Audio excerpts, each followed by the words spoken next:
jornal num domingo de uma tarde com uma garoa, aquela garoa de São Paulo, e ele virou para mim e disse assim: agora é você que vai pregar, meu filho. Eu olhei para trás, não tinha ninguém. Eu disse: sou eu, papai? Tinha 8 anos. Ele disse: é você mesmo, filho. Eu disse: mas eu sou uma criança. Ele disse: vem cá, o Senhor é contigo, você pode falar. Não tinha ninguém na rua, uma garoa, um frio, domingo à tarde, e a gente estava, eu como garoto, como criança, dizia: estamos pregando para as paredes aqui, não tem ninguém neste lugar. Quando eu peguei o microfone, eu abri a Bíblia, meu pai teve que segurar o microfone, ainda não conseguia controlar os dois ao mesmo tempo, Bíblia e microfone, e abri em São Lucas capítulo 2, versículo 1, e eu recebi a primeira revelação bíblica aos 8 anos, quando diz assim: não havia lugar para ele na estalagem. Ele era Jesus, que estava nascendo.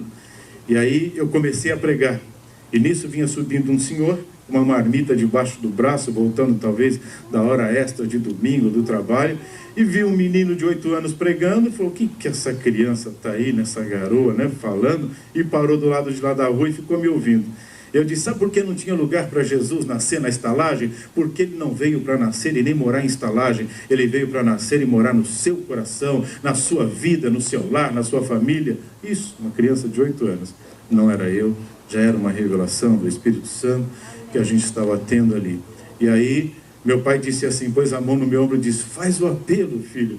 Eu disse: mas pai, e aí tá bom, quantos de vocês querem? Isso tinha um, querem se entregar para Jesus? E aí o homem disse assim: menino, esse Jesus que você está falando eu quero, eu não posso mais ficar sem ele. O que eu tenho que fazer? E veio em minha direção. E olhando para o meu pai com medo: e agora, pai? Diz: manda ele se ajoelhar. No meio da calçada, se ajoelhou. E meu pai pegou a minha mão. Eu nunca vou esquecer dessa cena.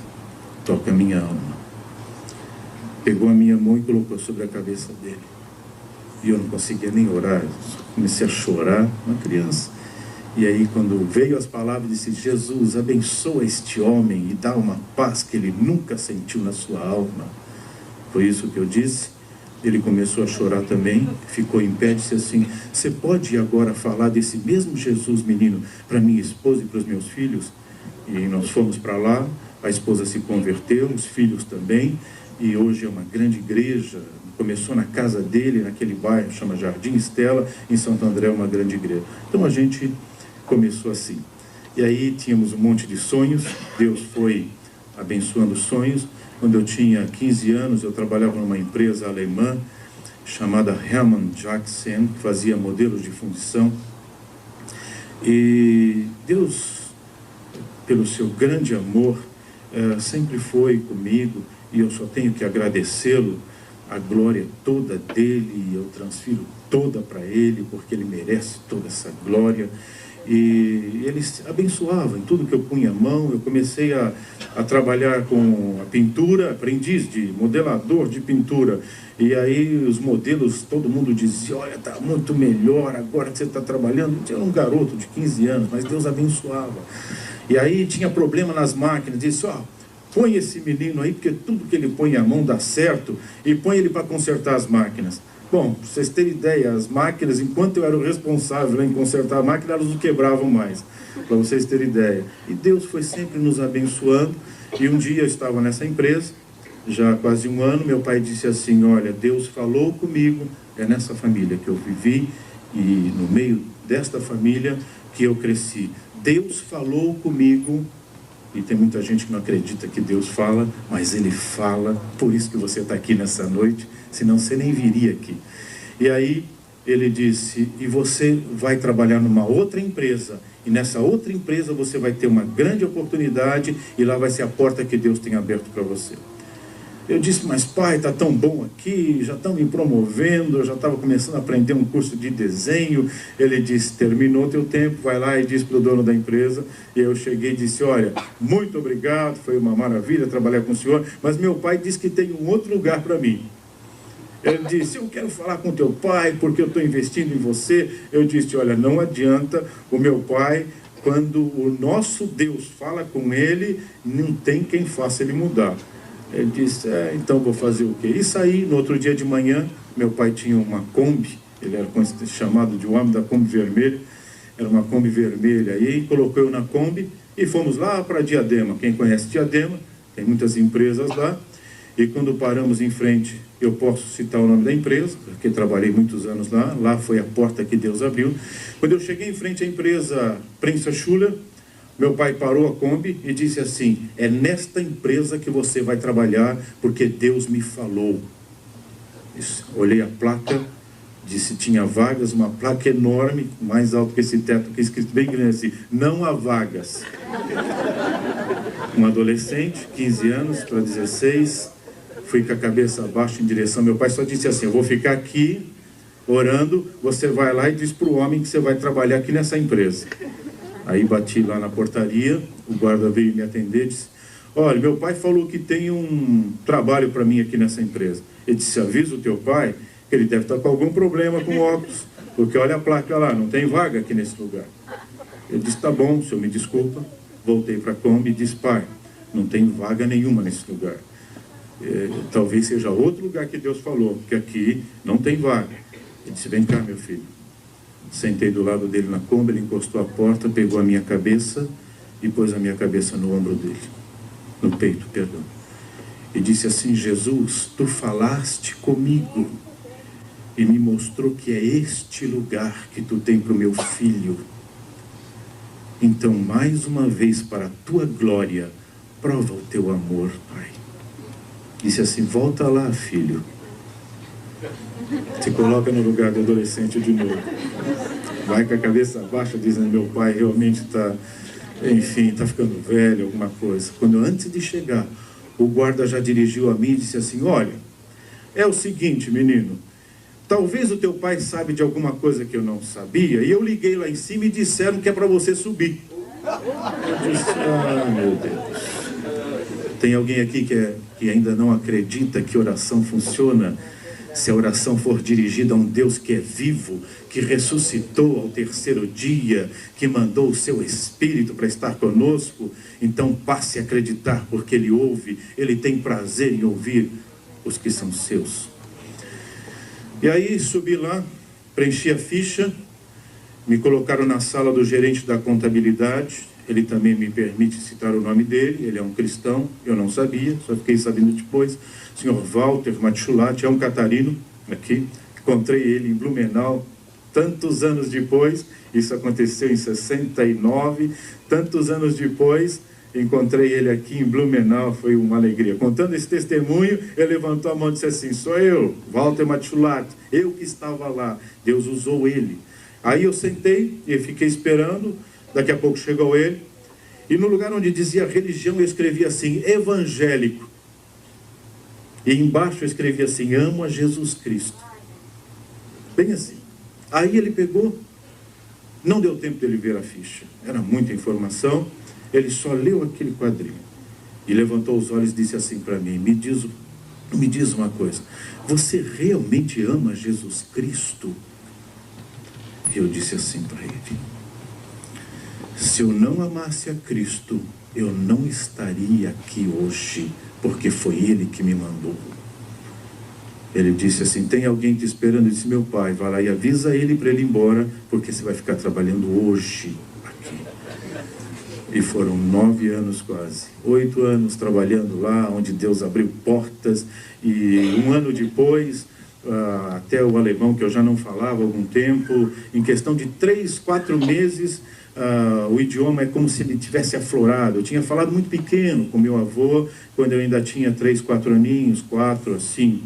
E em 3 meses, ouvindo eles falarem alemão, eu comecei a falar alemão fluentemente. Ele ficou assustado, espantado com aquilo. Seu Richard Klett, o diretor-presidente da companhia, ele disse: mas que negócio é esse? 3 meses atrás você entrou aqui, não falava uma palavra em alemão, e agora você conversa comigo em alemão. Ele não falava português. E eu dizia assim: é o meu Deus, eu falava para ele. E aí ele ficava assim, não dizia nada. Depois de uns 7 a 8 meses, mais ou menos, se não me falha a memória, ele me disse assim: amanhã você vai começar a trabalhar na engenharia. Engenharia? Eu era um office boy, um contínuo lá da administração, trabalhava, assessorava lá a diretoria, mandando telex. Lembra do tempo do telex? Eu era lá um operador de telex e que cuidava do almoxarifado, alguma coisa desse tipo. Nunca nem tinha conhecimento de... Eu disse, na engenharia? Ele disse, na engenharia. Chamou o gerente da engenharia, seu Carlinhos Raul, e disse, ensina tudo para esse menino que você sabe. E se tiver alguma coisa que você não sabe, procura quem sabe e manda ele ensinar também. Bem assim. O homem ficou, o outro alemão ficou meio assim, olhando para mim, como quem diz, o que ele viu nesse rapaz, né? Para querer isso. É assim que Deus faz. Deus foi nos abençoando e passamos ali. Daí ele perguntou assim, mas e eu vou registrar ele como? O que ele vai ser? Ele vai ser projetista mecânico, pode escrever aí. Eu não era projetista de nada, veja, nem tinha estudado nada para isso. Aí naquele dia, a partir daquela segunda-feira, eu comecei como projetista mecânico, sem ser projetista de nada. Deus faz coisas que você nunca vai entender. Quando Ele quer abençoar alguém, não há inferno que possa impedir. Entenda isso. Eu experimentei e experimento isso em toda a minha vida. E Deus ali nos abençoou, depois tivemos oportunidade em outras companhias, até que, depois de algum tempo, eu trabalhei numa companhia ligado à especialização de hidráulica e pneumática, onde me tornei, naquela época, um dos maiores especialistas da América Latina e reconhecido também em outros países, na área de hidráulica pneumática. E foi uma coisa também muito interessante, porque naquela época no país não havia nem livros de hidráulica e pneumática em português. E tinha só em alemão, em inglês, em francês, em espanhol, mas não tinha em português. E tudo que era problema dentro da empresa, que se tratava de hidráulica e pneumática, eles diziam assim, manda lá para o crente. O crente era eu, lá na engenharia. O projetista que não era projetista, era eu. E aí eu fui estudando, fui comendo aquilo. No final, nenhuma prensa era projetada, não se iniciava o projeto, enquanto não passava na minha mão.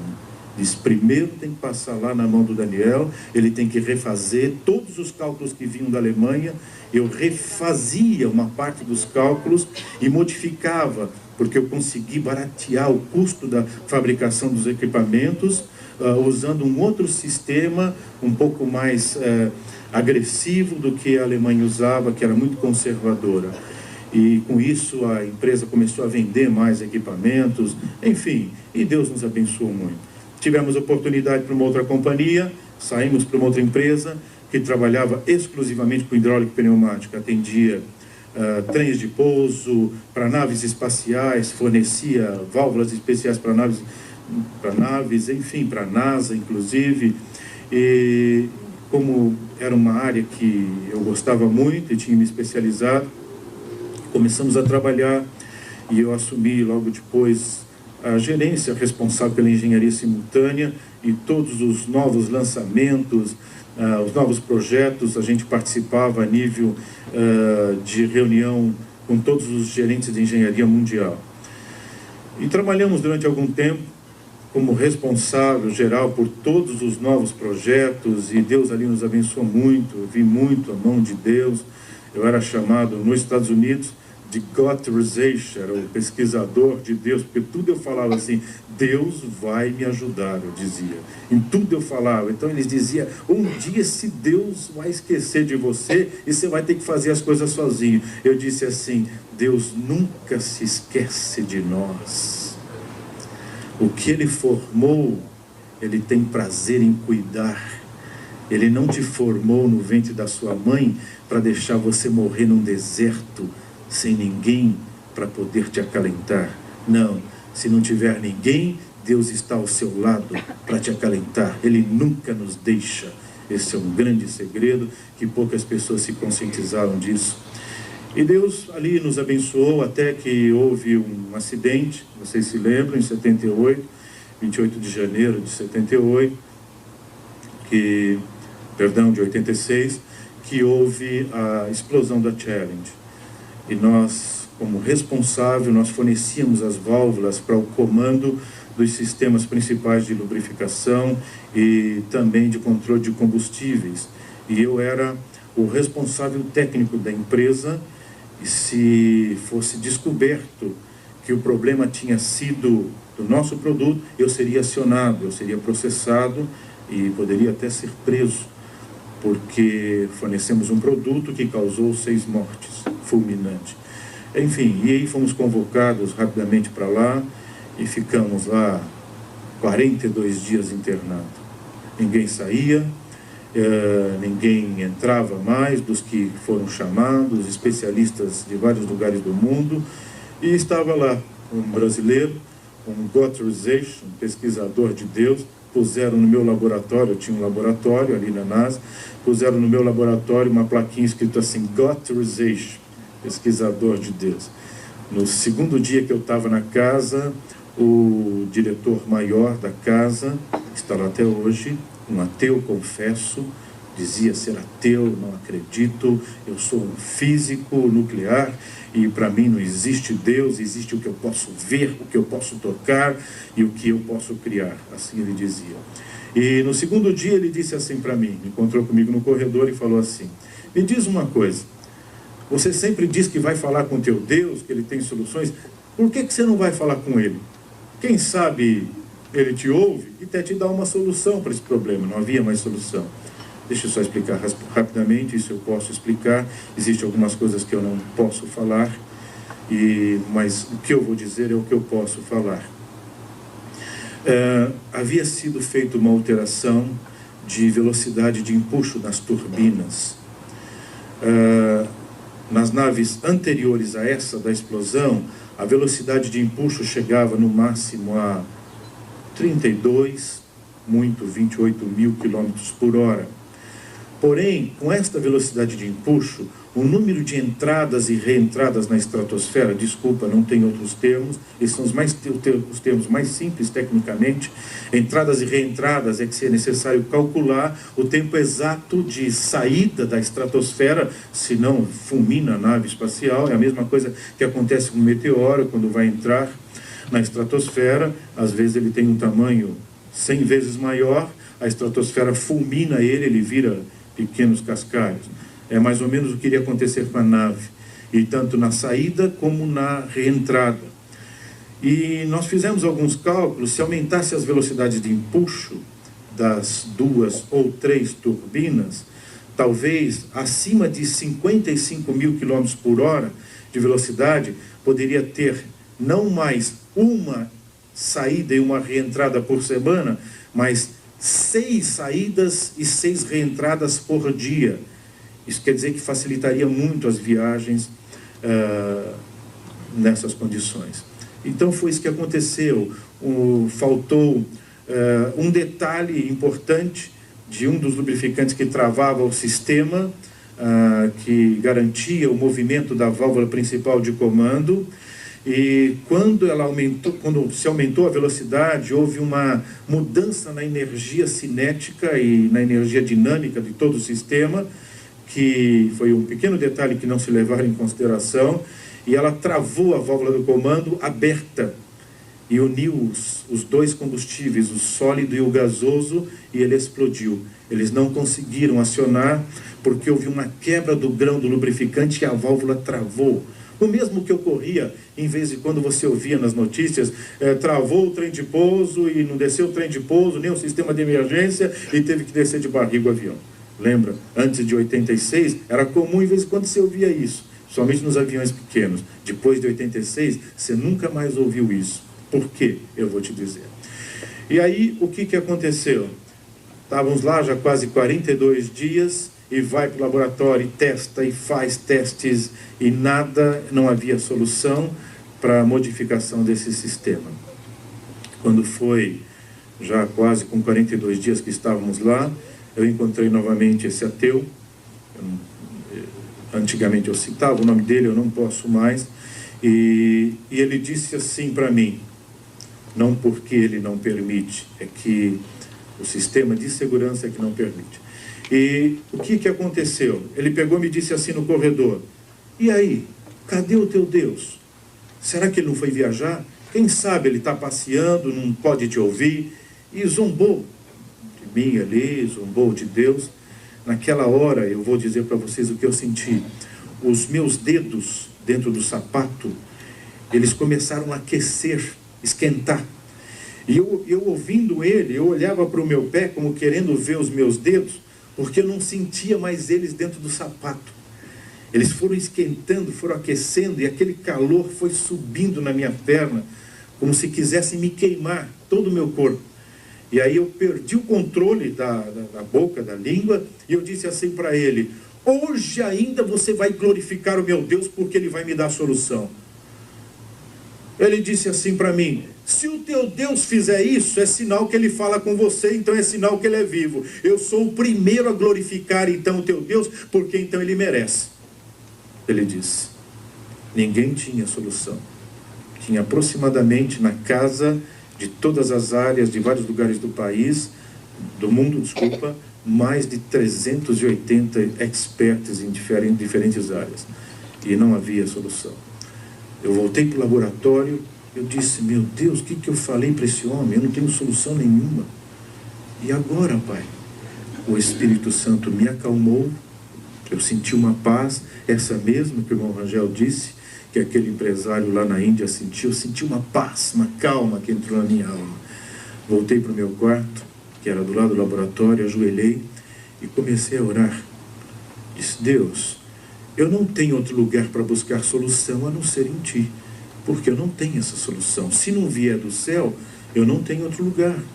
Eu estava com a Bíblia aberta, ela estava lá em Êxodo 30, 22, e lá tem algumas fórmulas que Deus deu para o perfumista e para o sacerdote, que fazia o incenso, que após a liturgia do culto na época era aspergido. E o Espírito de Deus tocou em meu coração. Quando eu abri os olhos da oração, eu vi todas aquelas especiarias e tal, e aí eu senti a direção de Deus. Ali estava a solução. Voltei para o laboratório e disse assim: eu já tenho a solução. Este dito ateu disse assim: só se Deus falou com você, só se você buscou no céu, porque ninguém tem nada até agora. Eu disse: é de lá mesmo que veio, é do céu, se você quer saber. Ele disse: então vamos ver. Alguns componentes não tinham, um tinha na Turquia, outro só em Israel. Os caças foram rapidamente lá, buscaram, em questão de horas já estavam de volta. Montamos no laboratório, havia um osciloscópio que podia medir qualquer alteração de energia cinética e simulava a velocidade até 150 mil km por hora, para ver quais eram as alterações de energia que ocorriam em todo o sistema. Montamos lá todo o sistema, e aí eu peguei 2 gotas de betume.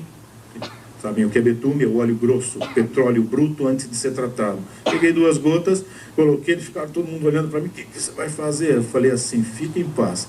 Da onde vem a fórmula, ele sabe o que faz, eu disse.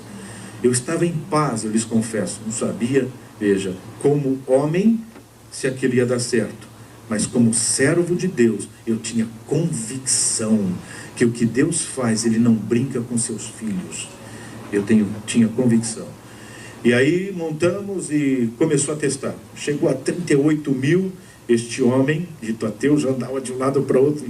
O osciloscópio, ele é enorme, ele tem quase 1,80 m de diâmetro. Você vê de longe. E não havia a menor alteração do grão, não se quebrava o grão. Chegou a 45 mil, nenhuma alteração. O melhor que existia anterior, quando era 28, ele já quebrava o grão e travava todo o sistema. Já estava a 55 e nada tinha acontecido. E ele já andando rápido de um lado para outro, e batia no meu ombro e dizia assim: mas que negócio é esse? Como é que é isso aí? De onde você foi buscar? E que Deus é esse? Como que é isto? E começou já, e me sacudia o meu ombro, como se queria tirar de dentro de mim o que é que eu tinha feito, de onde eu tinha tirado aquilo. E eu glorificando a Deus, ainda calmo, glorificando, agradecendo a Deus, e o osciloscópio foi subindo, 85 mil quilômetros por hora, não acontecia nada, e se provou ao contrário. Quanto maior era a diferença de energia, quanto maior era a carga de pressão sobre o sistema, menor era o atrito, e melhor era a capacidade do grão para se submeter àquela situação. Era o contrário às leis da física, contrário ao que tudo se sabia até aquela época sobre aquele tipo de grão. Era o contrário, o oposto. E aí chegou, o equipamento só chega até 150 mil, quando já estava 140, parecia que a parede todinha ia arrancar, porque é um barulho ensurdecedor, insuportável, e nada havia acontecido. A performance era melhor quanto maior era a velocidade, maior era a carga e as diferenças de energia. A essa altura ele já estava pulando de um lado para outro, todo mundo gritando. Lá é comum, quando se descobre alguma coisa, é coisa de malucos, de pesquisadores, é o que se diz, né? Mas é isso mesmo, na realidade é um pouco assim também. Talvez o que você imagina um pouco é o que acontece lá. Quando se descobre alguma coisa, parece um bando de louco, todo mundo pulando, gritando. E quem descobre, tem uma lei na casa, quem descobre tem autonomia para decidir o que é que todo mundo vai gritar. É coisa de pesquisador mesmo. É bem por aí. E aí eu disse, parem, todos. Um gritava eureka, outro gritava não sei o quê. Todos agora vão gritar, glórias a Deus, aleluia, Cristo é vivo, só Ele faz estas coisas. E este dito ateu, eu falo e toca a minha alma, era o primeiro na frente gritando e pulando, foi filmado e está lá na história da NASA. Veja, ele era ateu até aquele dia, hoje ele não é mais, é um cristão que glorifica a Deus, serve a Deus, e não faz nada sem falar com Deus. E ele diz, o que eu sei, eu só sei porque Deus permitiu que eu soubesse. Essa é a grande diferença.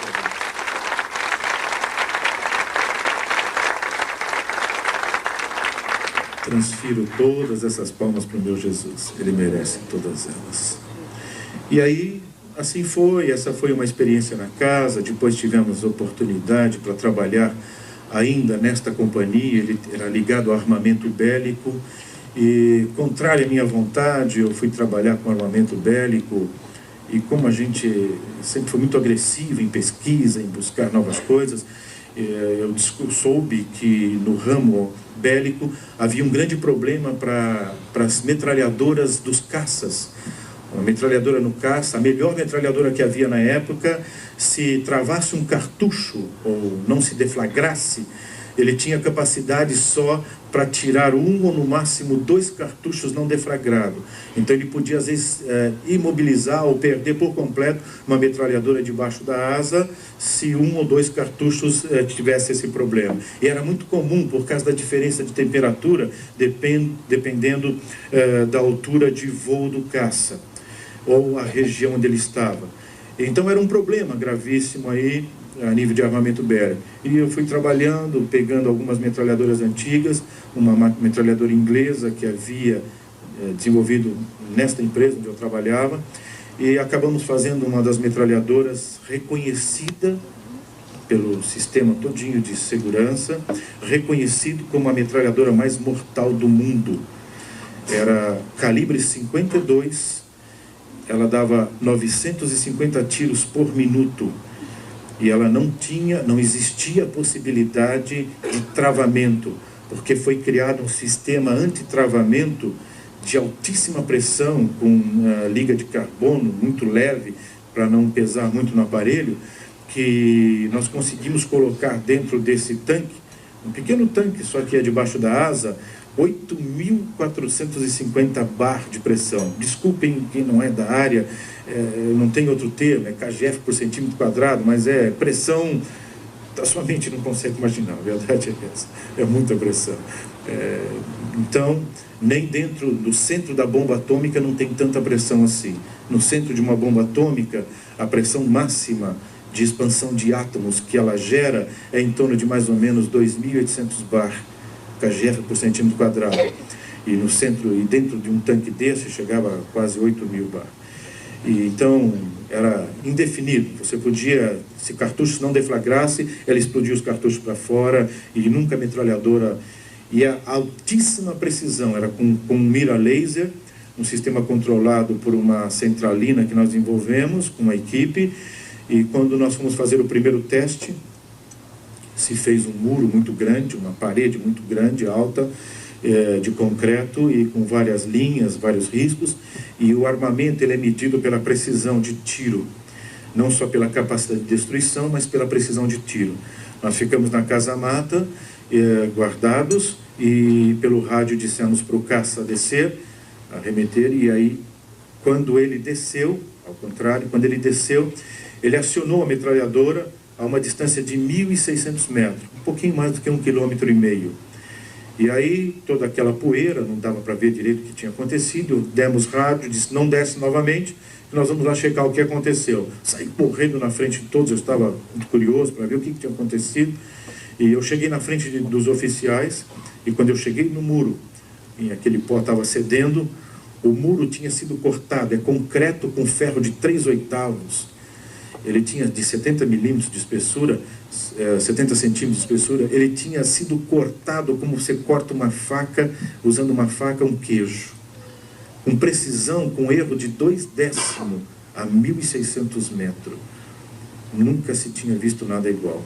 Só que quando eu apoiei no muro, que eu cheguei lá, eu perdi a força nas pernas e eu fui cedendo, eu fui caindo, eu não tinha mais força, eu fui tentando segurar no muro, até que quando eles chegaram, os oficiais, eu estava deitado no chão.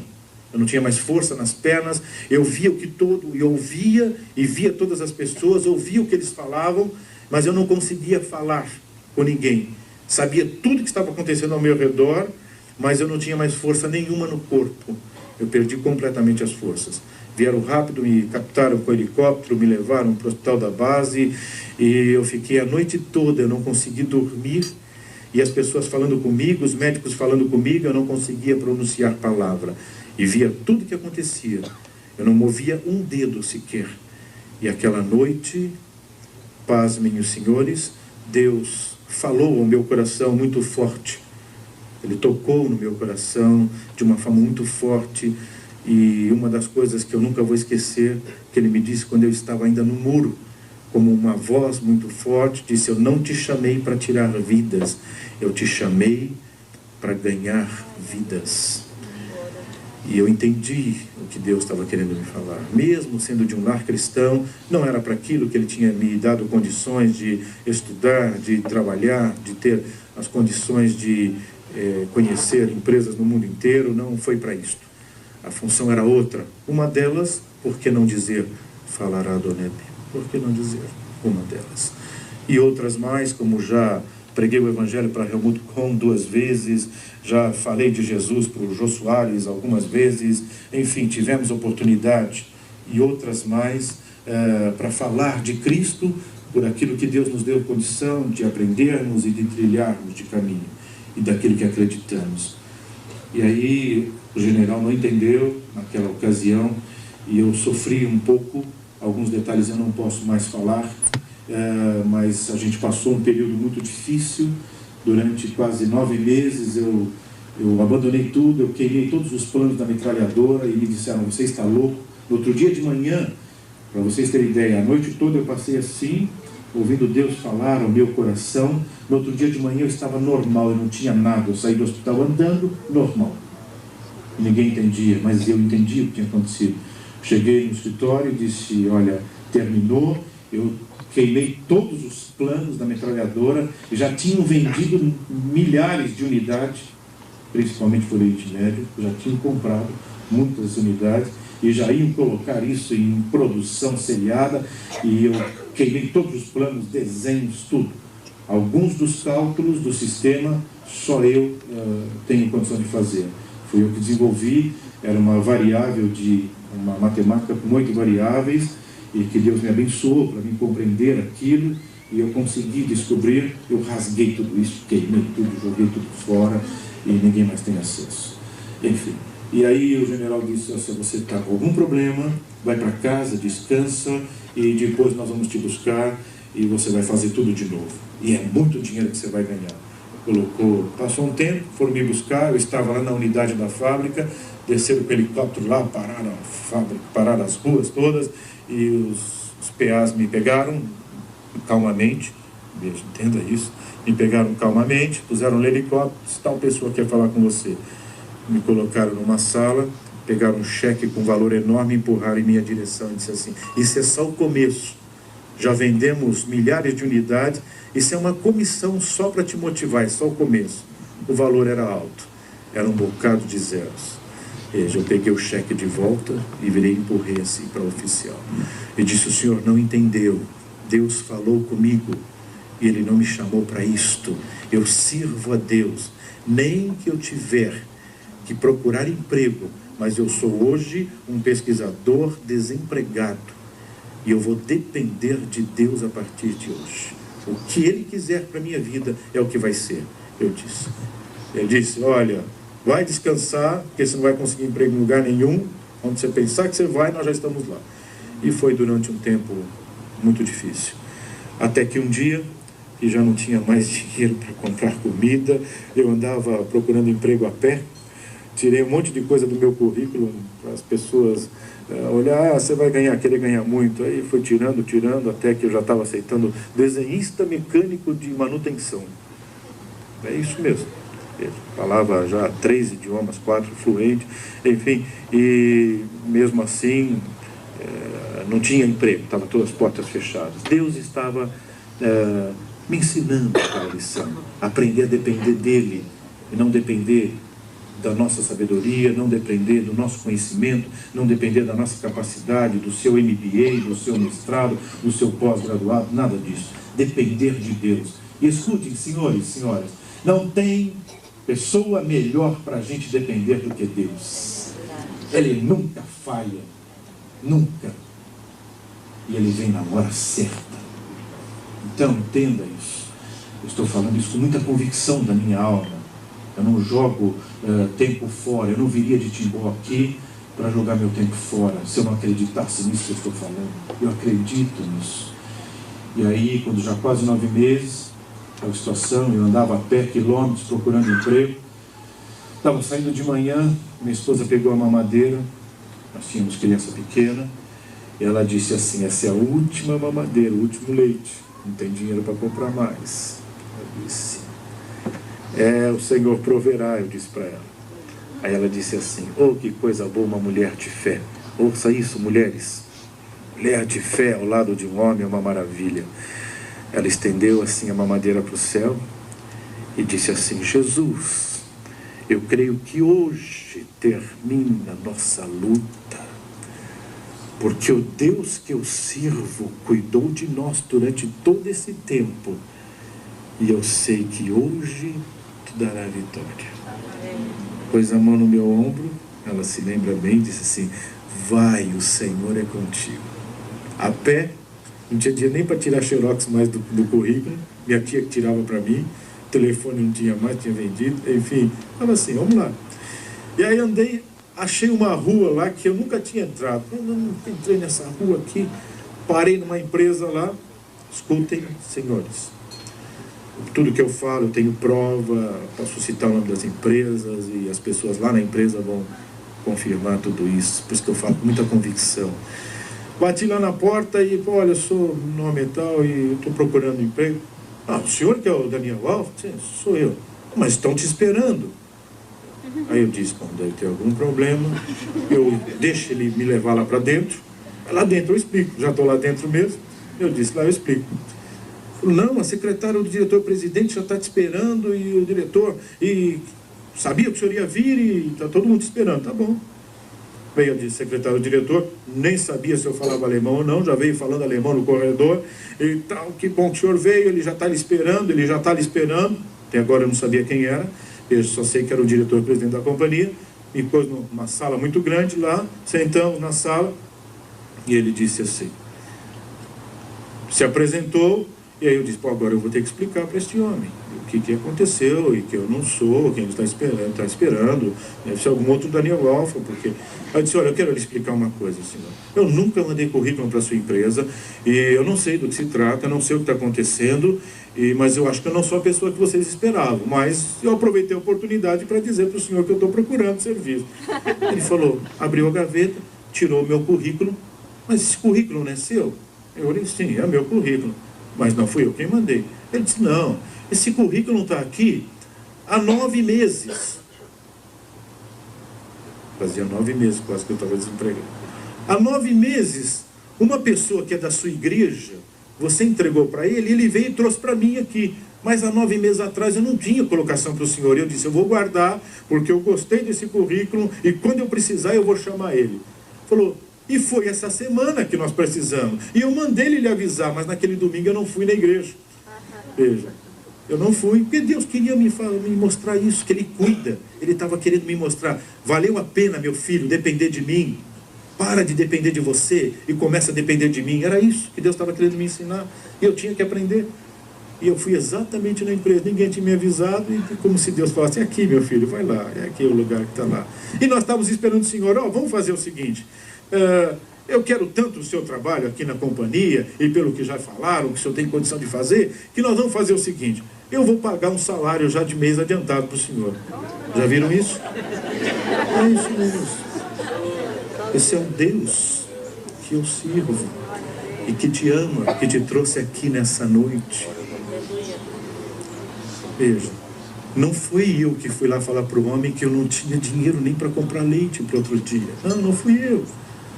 Mas o meu Deus cuida dos detalhes da nossa vida. Eu sou testemunha disso. E aí a minha esposa, eu liguei para minha esposa, ela não deu nem tempo de eu falar. Ela só disse assim, já está empregado, não é, meu filho? Eu disse, é isso mesmo. Oh, mulher de fé, que maravilha. É isso. Eu disse, já estou assim e já tenho um salário adiantado já. Quando eu sair fora da fábrica, sair glorificando a Deus, não tenho vergonha não. Sair glorificando a Deus pela calçada, quem me visse, esse cara um maluco aí. Veja, sou sim, sou um maluco grato a Deus, que vale a pena depender dele, servir esse Deus. E ali Deus abriu muitas portas, e depois montamos um escritório nosso de consultoria, e fomos trabalhando com consultoria em empresas, pegando massas falidas, é isso mesmo. Deus me chamou para pegar massas falidas. As empresas, e eu tinha muito cliente, e tenho até hoje. Veja, só que hoje eu não trabalho mais com isso, hoje eu trabalho com uma única empresa, full time, então não adianta vir procurar meu serviço. Já passamos por esse trabalho, mas se quiser ouvir de um Jesus que tira a massa falida, eu ainda conheço muito bem esse Jesus. Veja, e aí Deus nos levou a muitas experiências, uma grande empresa química, havia demônios naquela empresa, não tenho receio de falar isso. Eles terminavam de montar, de colocar, de vazar o líquido nas garrafas, quando a empilhadeira vinha para levantar com pallet, tudo amarrado, travado, as cordas estouravam e caía tudo antes de colocar no caminhão. Quando conseguiam colocar no caminhão, o caminhão batia, ou então vazava tudo no meio do caminho, chegava lá, não conseguia entregar a mercadoria, e a empresa cada vez mais afundando. E aí um dia, um desses empresários, dono dessa empresa, me viu eu falar num jantar que nem esse, similar a esse, lá em Jundiaí, São Paulo. E quando terminou o jantar, ele disse assim, por acaso você iria na minha empresa fazer uma consultoria? Ele queria uma consultoria, imaginou que eu ia lá na empresa fazer uma consultoria técnico-comercial, administrativa, enfim. E aí quando ele me falou, eu senti no meu coração que o problema da empresa dele não era nada disto. O problema era demônios. E depois ele me contou, olha, eu tenho uma tia que é sócia e ela é macumbeira e ela vai lá e asperge sangue de galinha nos muros da empresa para poder ela prosperar. E depois disso que ela começou a fazer, a empresa começou a afundar. E não tem mais quem tira ela do buraco. Eu disse, tem sim, senhor. Disse, nós vamos fazer o seguinte, eu vou falar com meu Deus e nós vamos lá orar pela empresa. Eu disse, mas o senhor vai orar e a empresa então vai virar uma igreja? Eu disse, não é nada disso. A empresa vai continuar sendo empresa. A única coisa é que os demônios que estão lá vão bater em retirada. E o Senhor vai entrar naquele lugar. E aí, passou uma semana, 2 semanas, marcamos, eu prestava consultoria numa empresa em Campinas, quem conhece Campinas, tem aquela avenida grande que sai de Campinas para Anhanguera, saí no trevo de Anhanguera, estava saindo às 2h, meio-dia mais ou menos, daquela empresa em Campinas, para ir para Jundiaí, nesta outra grande empresa química, aonde eu ia lá para orar. Mandei reunir todos os funcionários, reunir os fornecedores, enfim, os diretores, toda a companhia, eu ia orar por todos eles. Quando eu estou saindo da avenida de Campinas, um carro, ali é totalmente dividido, tem poste, tem as árvores no meio da pista, que separa, um carro voou da outra pista contrária, entre o poste e a árvore, eu estava com uma Fiorino da empresa, e bateu na lateral da Fiorino. Durante alguns minutos dali, alguns segundos do acidente, eu não tinha ideia nem de onde o carro tinha vindo, para vocês terem ideia. Estava devagar, na minha mão, subindo tranquilo, ali é cheio de radar, e não dá para andar mais do que 60, tranquilo, subindo, orando, dizendo, Deus, abençoa lá essa reunião que nós vamos lá fazer, põe a tua mão, estava orando. E veio aquele carro e arrebentou, pegou a porta, fez um V em cima da minha perna, bem aqui na lateral. Eu fui jogado um pouco quase para o outro lado, o banco passageiro. Ele não foi suficiente, ele voou por cima do meu carro e caiu em cima do motor. E ainda bateu e ainda foi um pouco mais à frente. Eu nem deu tempo de frear, não deu tempo de fazer nada. Eu não sabia nem o que estava acontecendo até então. E do jeito que foi, ainda bati no carro lá. Ficou todo esmagado meu carro. Esmagado na frente, porque aí veio tudo para cá, e esmagado na lateral. Fiquei assim, não podia nem me mexer. Veja, mas não tinha um corte, não tinha uma pancada. Eu passava a mão na minha perna para ver, deve ter um hematoma, deve ter, que a porta fez um V em cima do meu fêmur aqui. Não tinha um arranhão, não tinha nada, nenhum hematoma, nenhuma dor, não tinha nada. A polícia chegou ali, tiveram que arrancar a porta para me tirar, o tenente da polícia militar e dos bombeiros, e ele disse, tá bem, e aí quando eu saí fora, que eles tiraram a porta e queriam com a maca me levar, disse, tá tudo bem. E ele olhava no buraquinho onde eu estava do carro e disse, mas como é que o senhor sobreviveu aí? Eu disse assim, eu tenho um airbag que chama-se Jesus Cristo, ele me abraçou e eu ando abraçado com ele, e ele cuida de mim. E virei para ele e disse, ele quer cuidar da tua vida também, eu disse para ele. E ele me apalpava para, leva esse homem para o hospital, não vai levar para lugar nenhum. Ele disse, está tudo bem. A moça tinha quebrado, era uma moça que dirigiu o carro, quebrou o pescoço. E estavam levando ela na maca para levar para o hospital e talvez a viesse até a falecer. Estava perdendo muito sangue e naquele instante eu disse, pare a maca. Diz bem assim, veja, coisa bem de quem acredita em Deus, essa é a verdade. Veja, pare a maca. E aí eu disse assim, eu vou orar por ela, não leve ela assim. Essa moça não vai morrer, eu disse. E aí o jornal da cidade de Campinas tirou uma foto, eu com a mão em cima da cabeça dela na maca, na avenida, orando por ela. Ela foi para a UTI, no outro dia eu estava visitando ela no hospital, ela estava recuperada para a glória de Deus. O Deus que eu estou falando aqui.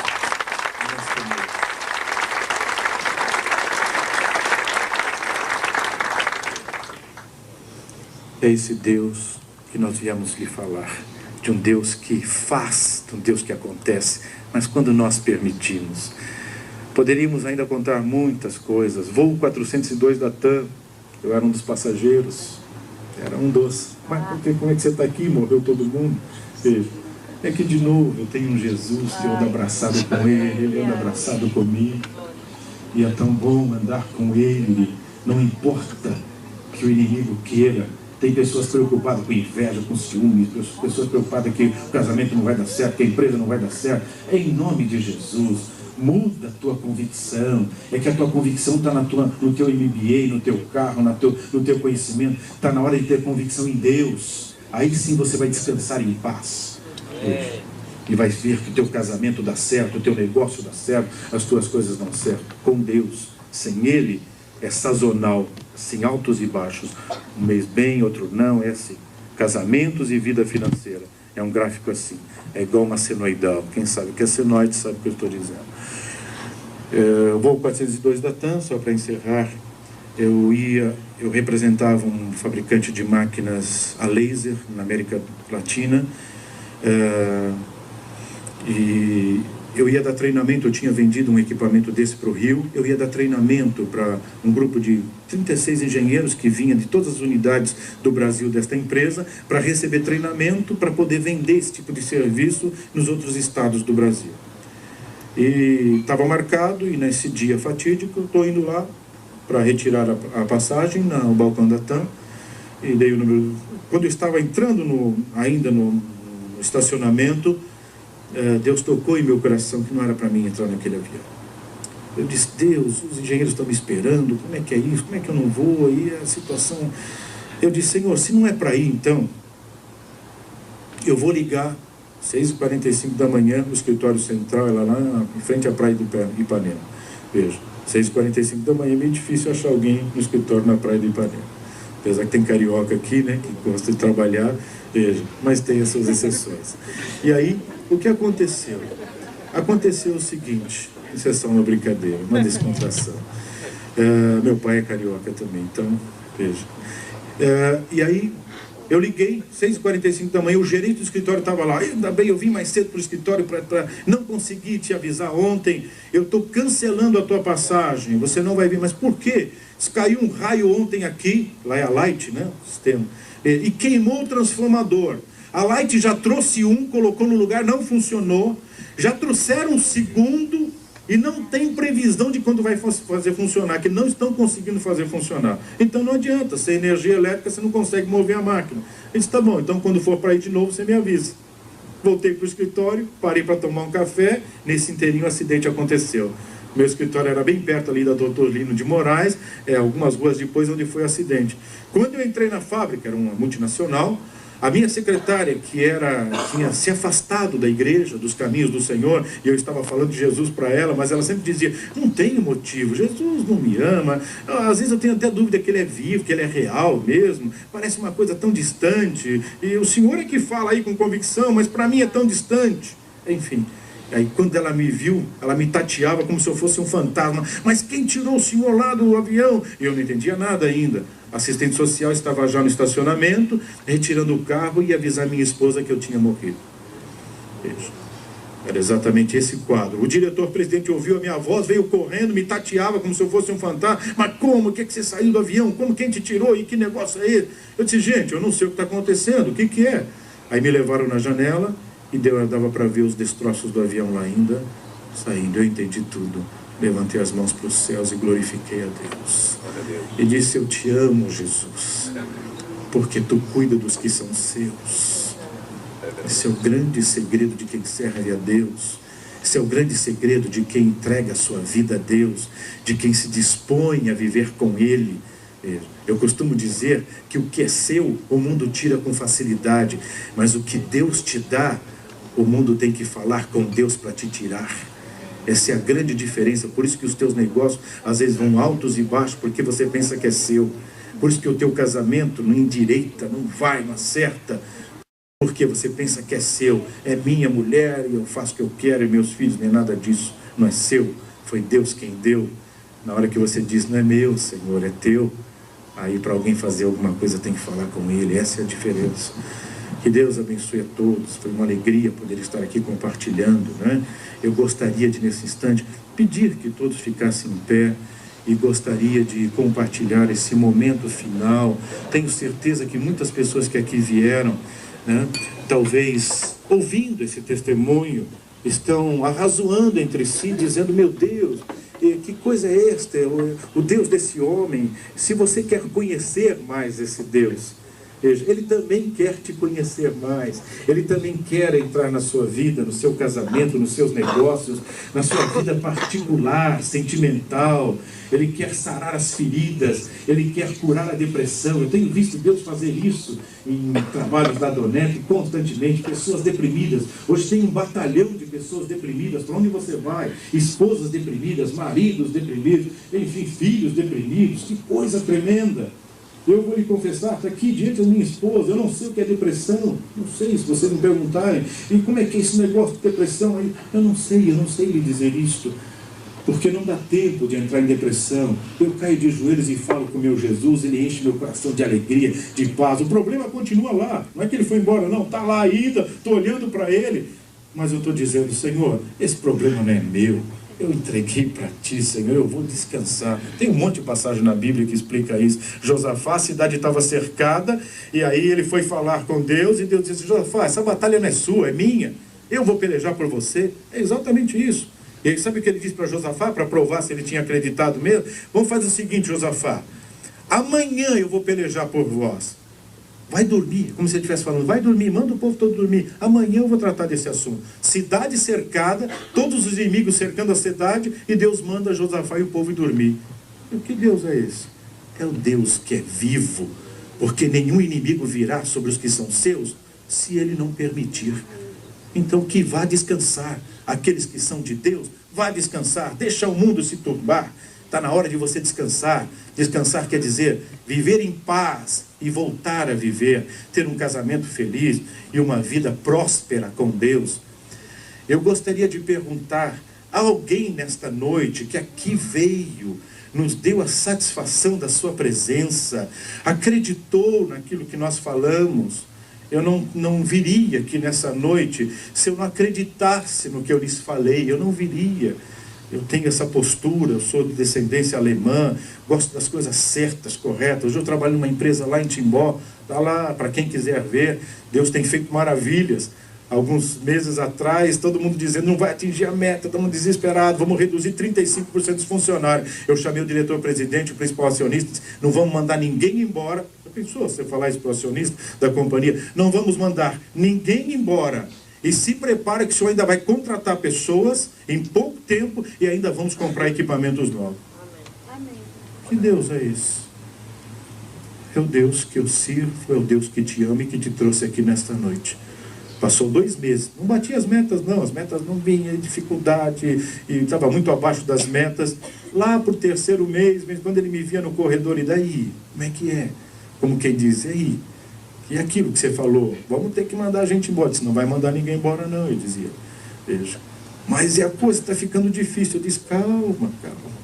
Uma empresa na Inglaterra, que fornecia um equipamento para uma empresa em Porto Alegre, com dificuldade, essa empresa em Porto Alegre não podia mais comprar, porque houve um acordo lá na empresa na Inglaterra com a matriz desta outra empresa aqui no Brasil, e que eles não podiam mais fornecer esse equipamento. Disse, olha, se vira, desenvolve no Brasil. O equipamento rodou todos os meus concorrentes no Brasil. Todo mundo olhava a peça, torcia o nariz, isso não vou fazer não. Ninguém ia fazer. Aí ele me ligou, sabe que eu sou cristão. Diz, quem sabe, Daniel, você às vezes tem essas loucuras aí, você não desenvolveria esse produto? Eu disse, manda o produto. Quando nós abrimos a caixa, escute isso, quando nós abrimos a caixa, tinha 4 engenheiros que trabalham comigo, olharam para o equipamento e torceram o nariz e disse, não é para nós não, Daniel. Aí eu disse, glórias a Deus, isso é para nós sim, porque foi Deus quem mandou e nós vamos desenvolver. Mês que vem já estamos entregando o primeiro equipamento para a glória de Deus. Ninguém acreditava. Servir a Deus é isso, é quando ninguém acredita e continua acreditando. Porque Deus não se cansa de nós. Esse é o grande segredo de servir a Deus. Quando todo mundo acha que não tem porta, ele abre porta onde não tem. É diferente abrir porta onde tem parede. Tem parede, eu vou lá, quebro, eu faço uma porta. Eu quero ver se abrir porta onde nem parede não tem. Esse é o Deus que eu sirvo. Ninguém está vendo solução. Nem parede tem para abrir porta. Ele põe parede e põe a porta também. Eu sou testemunha disso. Alguém nessa noite que aqui entrou, que acreditou no que foi dito nessa noite, e tenha coragem de dizer a você mesmo, a sua esposa, as pessoas que te acompanham, eu preciso reconhecer melhor esse Deus. Eu preciso reconhecer os meus negócios, na minha vida conjugal, na minha vida sentimental. Se há alguém, eu gostaria de fazer um pouco diferente. Eu gostaria que você viesse aqui à frente. Eu quero orar por você, pedir a Deus pela sua vida. Eu sei que é um convite agressivo, é um convite diferente, mas eu gosto dos empresários daqui de Santa Catarina, porque eles são agressivos. Se tem que virar a mesa, a gente vira. E é isso mesmo que Deus espera de você. Quantas vezes, talvez você já chegou de manhã no teu escritório e baixou lá a cabeça na tua mesa e dizia, agora, o que eu vou fazer? As duplicatas estão aí, os impostos eu tenho que pagar, as situações estão aí e eu não tenho soluções. Como é bom quando a gente pode chegar no escritório de manhã e saber que Deus foi junto com você. Dá uma paz na alma. Há alguém nessa noite que tem coragem de sair do seu lugar e vir aqui? Eu gostaria de orar por você, olhar no seu rosto e não importa. Isso, tem gente com coragem, que coisa boa, que bom.